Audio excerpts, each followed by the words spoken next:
उपमुख्यमंत्री देवेंद्र फडणवीस पुण्यात. फडणवीसांनी संत तुकाराम महाराजांच्या पालखीचं घेतलं दर्शन. मंत्री गिरीश महाजन यांनी पुण्यामध्ये ज्ञानोबा आणि तुकोबांच्या पालखीचं घेतलं दर्शन. प्रशासनाकडून वारकऱ्यांसाठी करण्यात आलेल्या व्यवस्थेचाही महाजन यांनी घेतला आढावा.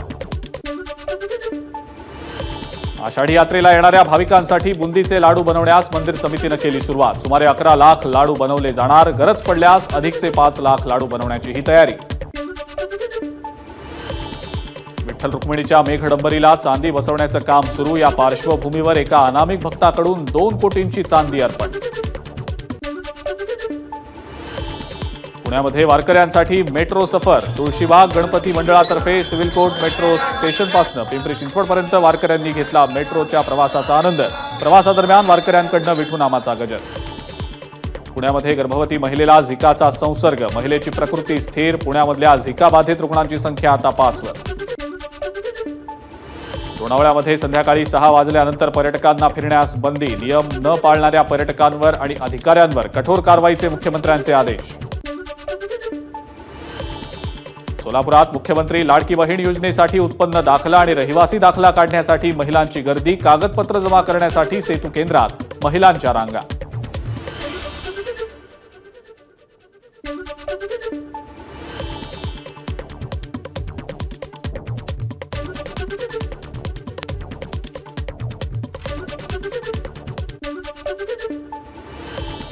आणि यानंतर विदर्भातल्या महत्त्वाच्या घडामोडींचा आढावा घेऊया विदर्भ सुपरफास्टमध्ये. स्थगिती दिलेली असली तरी दीक्षाभूमी इथं अंडरग्राऊंड पार्किंग होणार नाही अशी भूमिका घेणं गरजेचं. मुख्यमंत्र्यांनी स्वतः सभागृहात येऊन हे सांगायला हवं. प्रकाश आंबेडकरांची मागणी. देवेंद्र फडणवीसांच्या घोषणेपूर्वी दीक्षाभूमीच्या अंडरग्राऊंड पार्किंग विरोधात आंदोलन. अंडरग्राऊंड पार्किंग लाखो भाविकांच्या सुरक्षेच्या दृष्टीनं धोकादायक असल्याचं आंदोलकांचं म्हणणं. दीक्षाभूमी परिसरातील अंडरग्राऊंड पार्किंगच्या कामाची आंदोलकांकडून तोडफोड आणि जाळपोळ. मोठ्या प्रमाणावर आंबेडकरी अनुयायांनी एकत्र येत केला पार्किंगच्या कामाला विरोध.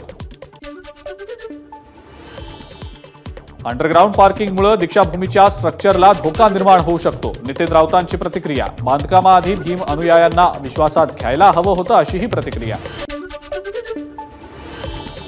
लोकभावना लक्षात घेत दीक्षाभूमीच्या परिसरात विकास कामं व्हावीत हीच काँग्रेसची ही भूमिका.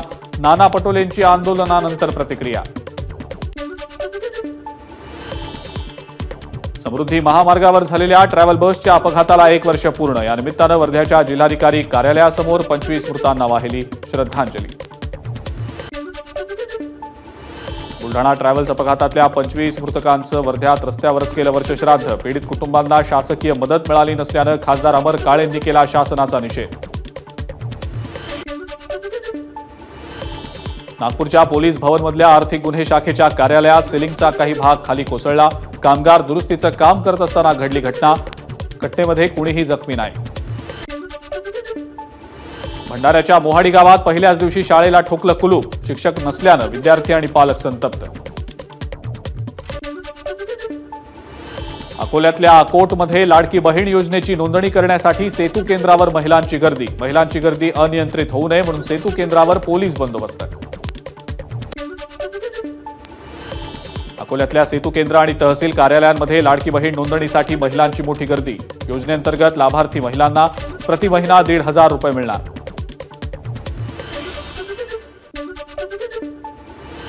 यानंतर पाहूया मराठवाडा सुपरफास्ट. छत्रपती संभाजीनगरच्या वैजापूर शहरातल्या मर्चंट कोऑपरेटिव्ह बँकेत आलेल्या एका अल्पवयीन मुलानं ग्राहकाचे 33,000 रुपये लांबवले. घटना सीसीटीव्हीमध्ये चित्रित.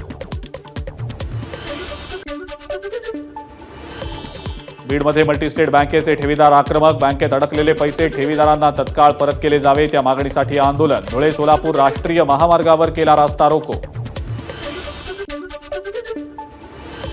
शालेय शिक्षण मंत्री दीपक केसरकर यांचं पोस्टर उलटं टांगत ठाकरे गटाचं धाराशिवमध्ये आंदोलन. आरटीई खासगी शाळांमध्ये राज्य सरकारनं घेतलेल्या 25% राखीव जागेच्या मुद्द्यावरनं ठाकरे गटाचं आंदोलन.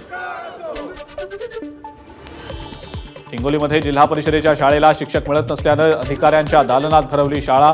10 शिक्षकांची गरज असताना केवळ 3च शिक्षक असल्यानं विद्यार्थ्यांचं आंदोलन. बीड जिल्ह्यामध्ये आत्महत्याग्रस्त शेतकरी कुटुंब शासकीय मदतीपासून वंचित। 6 महिन्यात 103 शेतकऱ्यांच्या आत्महत्या, त्यापैकी केवळ 8 कुटुंबांनाच मिळाली मदत। जिल्हाधिकारी कार्यालयाबाहेर शेतकऱ्यांचं आक्रोश आंदोलन। देशात नवीन कायद्यांची अंमलबजावणी, कायद्यांची माहिती सामान्यांपर्यंत पोहोचवण्यासाठी परभणी पोलिसांचा विशेष कार्यक्रम। सर्व पक्ष आणि सामाजिक कार्यकर्त्यांना बोलावून कायद्याची दिली माहिती।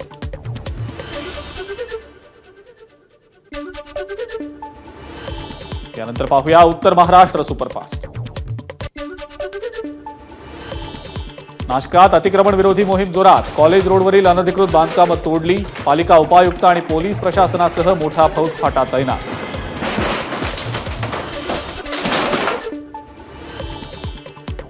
मनमाड लोकमान्य टिळक टर्मिनस गोदावरी एक्सप्रेस ही प्रवासी गाडी पूर्ववत सुरू करावी, मनमाडकरांची मागणी। मनमाडच्या एकात्मता गोदावरी कृती समितीच्या वतीनं स्वाक्षरी मोहीम। लाडकी बहीण योजनेचा फॉर्म भरण्यासाठी शहादामध्ये महिलांची गर्दी। फॉर्म भरण्यासाठी आलेली महिला चक्कर येऊन पडल्यानं काही काळ गोंधळ। आजपासून राज्यात लाडकी बहीण योजनेच्या लाभार्थी नोंदणीला प्रारंभ। 21 ते 60 वर्ष वयाच्या लाभार्थी महिलांना योजनेचा लाभ होणार। अकोल्यातल्या सेतू केंद्र आणि तहसील कार्यालयात नोंदणीसाठी महिलांची गर्दी।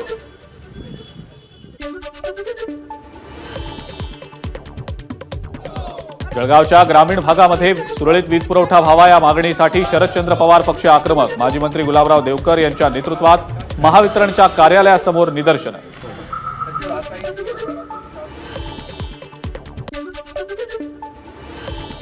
त्यानंतर पाहूया मुंबई सुपरफास्ट।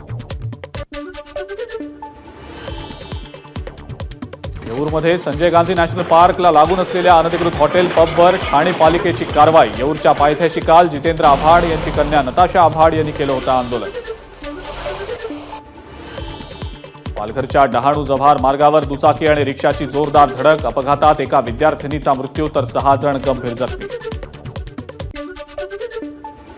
मुंबईच्या पवई विभागात TCS आयॉन डिजिटल पार्कमध्ये परीक्षार्थींचा मोठा गोंधळ। महाराष्ट्र लोकसेवा आयोगाची लिपिक पदासाठीची टंकलेखन चाचणी परीक्षेदरम्यान सॉफ्टवेअरमध्ये तांत्रिक बिघाड, त्यामुळे आज आणि उद्याची परीक्षा पुढे ढकलली।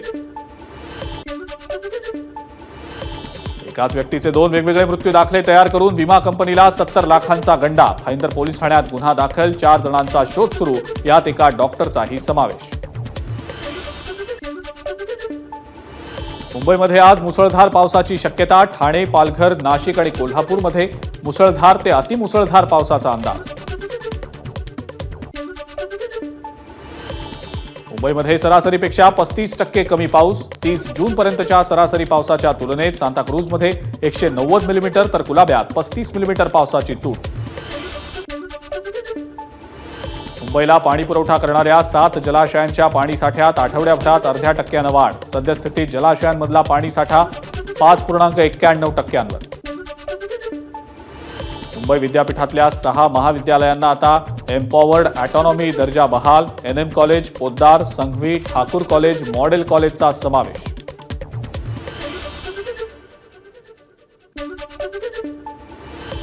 आणि यानंतर आपण पाहूया कोकण सुपरफास्ट।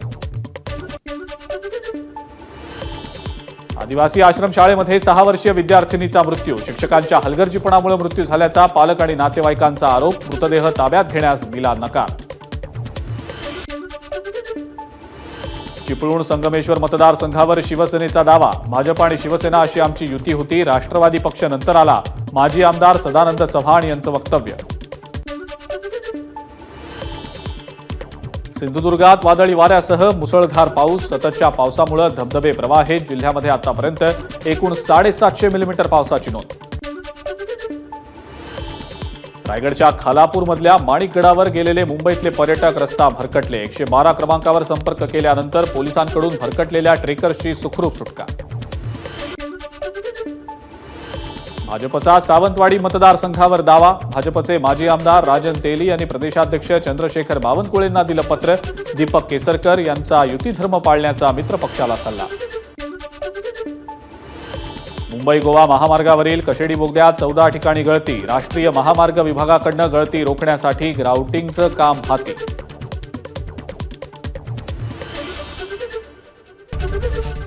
एबीपी माझा, उघडा डोळे बघा नीट।